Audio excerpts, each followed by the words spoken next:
sebelah kiri saya ada Yayu. Halo Yayu. Halo. Ya, Yayu ya namanya. Saya sendiri Ninda. Halo Ninda. Dan samping sebelah kanan saya ada Uswati Hasanah. Oke, di sini kita akan membahas tentang layanan konseling atau media layanan konseling ya. Sebelumnya kita harus mengetahui tentang layanan konseling itu apa sih gitu ya, yang akan dijelaskan oleh Uswa. Ya, oleh Uswa silakan. Oke, sambil duduk aja ya teman-teman. Ya. Untuk yang kedua kalinya, bismillahirrahmanirrahim. Assalamualaikum warahmatullahi wabarakatuh. Sebelum kita melakukan analisis SWOT tentang apa itu layanan konseling, di sini saya sedikit akan menjelaskan apa sih itu layanan konseling. Mungkin kita sudah sangat familiar karena ya kita berada di ranah bimbingan konseling. Layanan konseling merupakan proses bantuan yang diberikan oleh seorang konselor kepada individu atau kelompok untuk membantu mereka mengatasi masalah, membuat keputusan atau mencapai tujuan pribadi. Layanan ini biasanya melibatkan komunikasi terbuka dan empatik, di mana konselor mendengarkan, memberikan dukungan dan menawarkan wawasan. Nah, pemberian layanan konseling selain secara konvensional, bisa juga dengan menggunakan media teknologi online sebagai jawaban tuntutan zaman. Jadi, mengingat zaman sekarang yang mana teknologi itu semakin maju dan juga mobilitas orang itu semakin sibuk, kadang ada saatnya seorang konseling itu susah untuk melaksanakan konseling. Dan konselor juga susah menentukan jadwal adanya pelayanan konseling. Nah, di sini layanan konseling secara online jadi salah satu jawaban atas kebutuhan zaman. Berikut ini ada beberapa layanan konseling secara website yang mungkin ada beberapa dari kita yang sudah mendengarnya. Salah satunya dari Ruang BK, 1%, dan Ibunda. Nah, ada tujuan dari layanan konseling yang berbasis memanfaatkan TIK ini atau teknologi informasi komunikasi ini. Yang pertama yaitu easy to use atau mudah untuk digunakan. Mudah digunakan di sini maksudnya kita bisa mudah menggunakan handphone zaman sekarang kan ya, sangat membantu ketika kita entah itu ada di rumah, ada di tempat manapun untuk melakukan layanan konseling.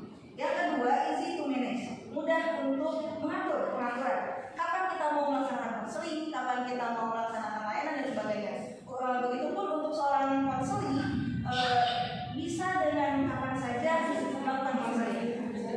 Yang ketiga, simpel ataupun sederhana, tidak ribet, nggak harus ribet ngurus administrasi kesini kesana. Kalau di rumah sakit kan kita harus administrasi dulu buat jadwal dokter dan sebagainya yang sangat lumayan ribet. Yang keempat, dynamic ataupun bisa digunakan secara gampang menyeluruh gitu ya. Nah, di sini analisis SWOT-nya. Yang pertama, kekuatan dari layanan konseling secara online ini. Yang pertama, aksesibilitasnya. Nah, layanan konseling secara online sangat mudah didapat. Entah itu mulai dari tempatnya, penggunaannya, waktunya, dan bahkan untuk segi transportasinya. Yang kedua, pelayanan yang terstruktur. Artinya ketika kita masuk ke layanan konseling secara online, di situ udah ada tahapan-tahapan yang harus kita lewati, sehingga nggak ada tuh informasi yang terlewat, informasi dasar ya. Selanjutnya, tidak harus face to face. Kadang kan ada orang tuh yang nggak nyaman tatap muka secara langsung untuk mencurahkan segala isi hatinya. Nah, ini bisa jadi tempat untuk seorang konseling melakukan konseling. Selanjutnya, pelayanan yang terstruktur ya tadi ya. Terakhir, kemudahan akses informasi. Jadi ketika kita akan melakukan konseling, khusus seorang konseling ya, ingin melakukan konseling nih, kira-kira mana sih yang cocok untuk saya? Dia kan bisa nyari dulu tuh lewat internet. Apa cocok nggak ya di 1%, atau mungkin ke Ibunda, atau mungkin ke Ruang BK. Bahkan untuk dari segi biayanya pun kita juga bisa milih. Nah, apa sih kelebihannya? Yang pertama, harus disajikan dalam bentuk yang efisien, karena ketika suatu aplikasi menyajikan layanan yang rumit, maka itu akan menjadi suatu kendala bagi seorang konseling dalam melakukan konseling. Yang kedua, kemampuan IT harus mumpuni. Kemampuan IT di sini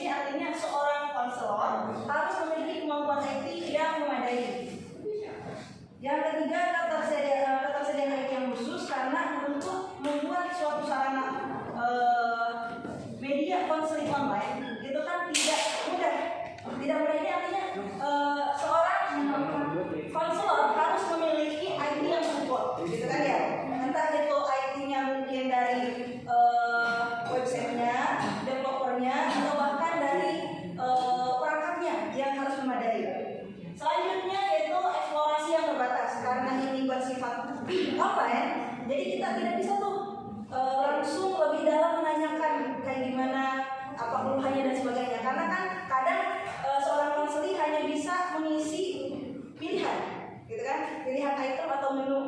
Itu pun ketika ada ruang untuk dia melakukan curhat, itu pun terbatas. Mungkin nanti akan bisa dilanjutkan secara online, tapi langsung bukan lewat website lagi, tapi mungkin secara video call ataupun langsung secara telepon. Yang terakhir, proteksi yang lemah. Adanya website konseling ini bisa jadi ada celah tuh untuk kebocoran data yang pertama. Ya. Yang kedua, mungkin dari segi teknologinya yang bisa bermumpuni.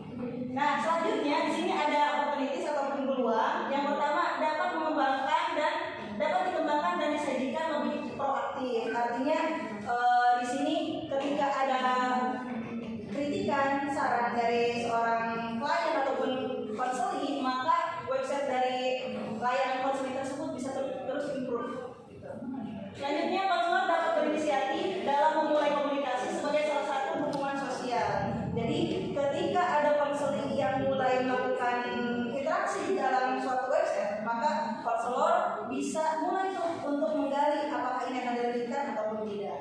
Selanjutnya, peluang yang terakhir yaitu meningkatkan cyber skill melalui pelatihan. Jadi, seorang konselor tidak mungkin dapat melaksanakan layanan konseling online kalau dirinya tidak melek teknologi. Nah, dengan adanya kemajuan teknologi, dengan adanya layanan konseling yang semakin improve, maka seorang konselor pun dituntut untuk belajar IT dan yang lainnya.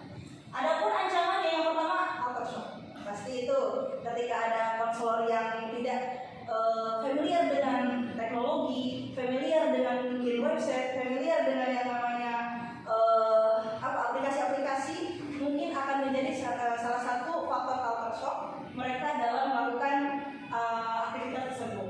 Yang kedua, penyediaan fasilitas yang belum menyeluruh. Karena mengingat Indonesia itu negara yang sangat besar, dari Sabang sampai Merauke, dan kemajuan teknologi itu belum menyeluruh. Di Jakarta, di Pulau Jawa mungkin teknologi sudah bagus, tapi tidak hanya dengan di Pulau Sulawesi, Maluku, bahkan Papua. Ya. Kemudian pelanggaran etika dalam konseling online kadang bisa sangat mudah terjadi, apalagi mungkin ketika ada, biasanya kejahatan itu terjadi karena ada kesempatan, gitu kan ya. Nah, bisa jadi dari konseling online itu jadi salah satu ancaman kejahatan. Yang selanjutnya, penyelewengan dalam penyelenggaraan BK. Kadang seorang konselor bisa jadi pelaku penyelenggaraan, gitu ya.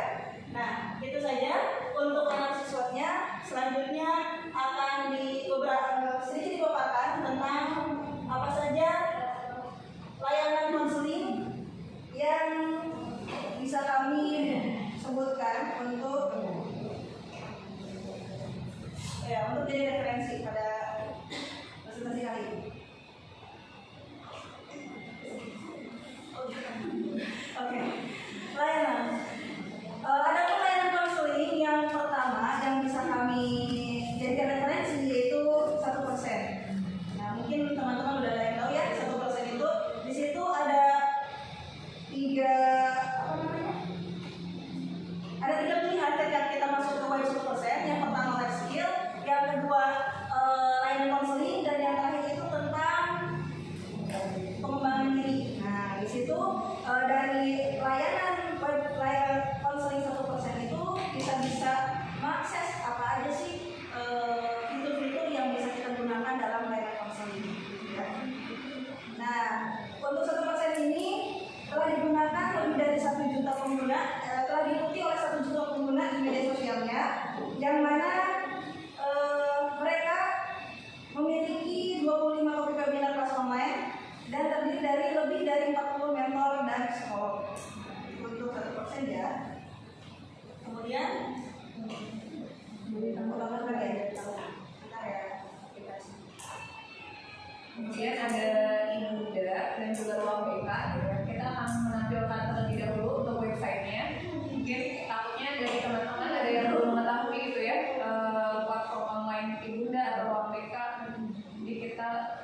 Tadi sudah dijelaskan 1%, sekarang Ibunda. Nah, Ibunda ini sudah banyak yang tahu ya mungkin ya gitu, udah banyak yang mengakses, dari quotes Ibunda juga udah banyak gitu. Di sini Ibunda itu berdiri dari tahun 2015. Sudah banyak 2,5 juta pengguna untuk Ibunda ini. Lalu dari praktisinya juga sudah berlisensi gitu ya dalam berbagai bidang keahliannya. Selain itu 99,4% gitu ya, itu reviewnya sangat bagus ya. Mereka merasakan bahwa melalui layanan konseling Ibunda ini sangat membantu gitu untuk layanan konseling. Lalu 60% itu menggunakan layanan konseling Ibunda lebih dari sekali. Nah, apa saja sih fasilitas dari Ibunda ini? Di antaranya yaitu layanan konseling individual, layanan konseling pasangan juga atau couple gitu ya, yang udah punya suami, yang udah punya partner gitu ya, partner halal ya boleh, partner yang mungkin ya boleh.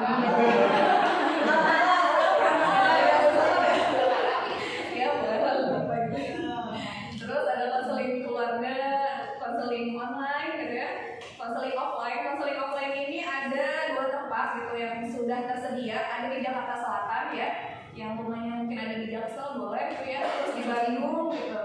Nah, kalau untuk di kota yang lainnya itu belum, dan yang akan coming soon itu dari Jogja, Surabaya, dan juga Bali. Selain itu ada konseling gratisnya juga, dan ya tadi ada konseling di Bandung ya, atau konseling offline.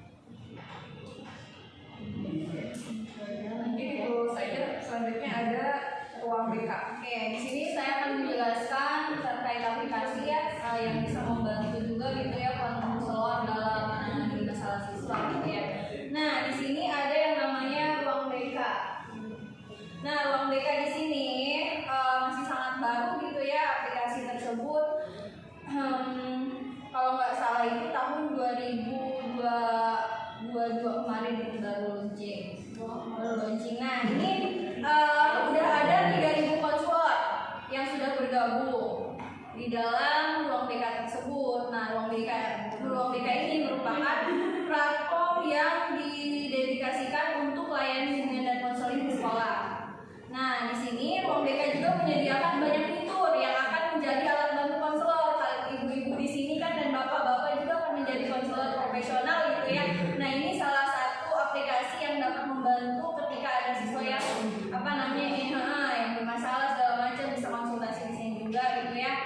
Kemudian di dalam ruang BK tersebut juga terdapat beberapa fitur, diantaranya ada fitur konseling online yang seperti yang tadi akan saya jelaskan ya, konseling online jadi tidak harus bertemu secara langsung gitu ya, melalui media atau website ruang BK ini juga bisa gitu.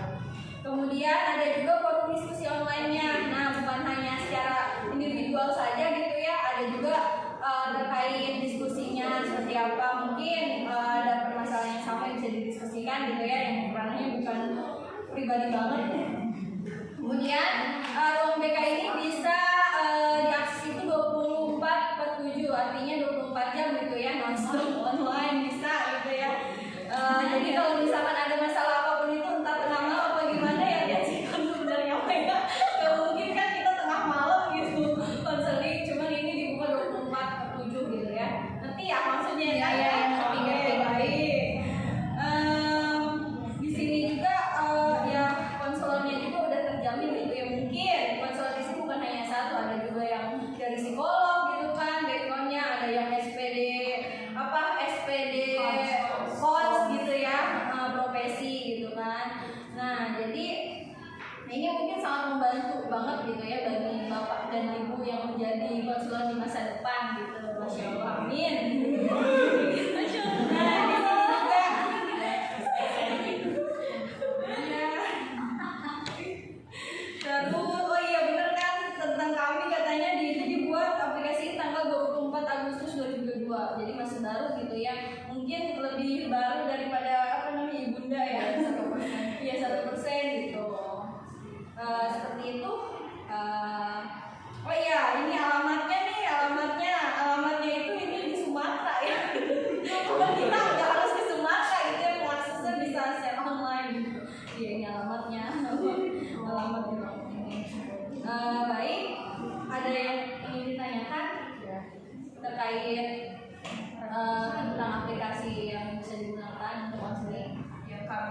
cari gitu ya, yang kami ketahui 3 platform online tersebut mungkin ada yang lainnya seperti Pijat Psikologi gitu ya, atau banyak sih ya yang saya lihat di Instagram itu gitu. Ya, ini kita hanya beberapa saja yang kita bisa jelaskan. Bisa kami rekomendasikan menjadi referensi untuk kita sebagai guru BK. Baik, silakan ada tanggapannya.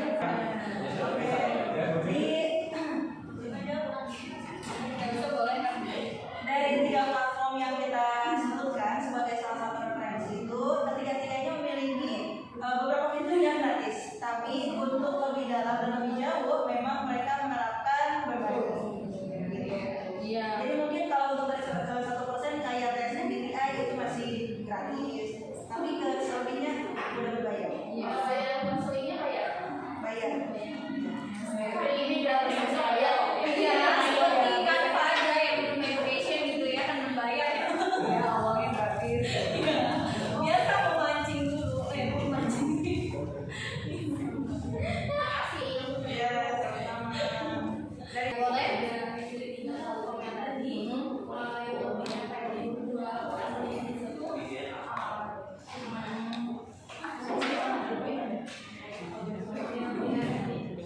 Jangan diambil. Sebenarnya keseluruhan dari website yang kami contohkan ini semuanya efektif dan termasuk beberapa website yang sudah sangat populer. Terlebih untuk anak-anak ataupun bahkan para ibu bapak guru konselor, gitu kan, ini sudah sangat familiar. Adapun mana yang efektif, semuanya efektif. Bagaimana kita memilihnya saja. Jadi tidak ada. Ya, mungkin bisa dicari lagi gitu ya terkait informasi untuk ibu sama 1% ini. Boleh, ada yang tanya lagi? Tanggapannya? Cukup? Oke. Oke.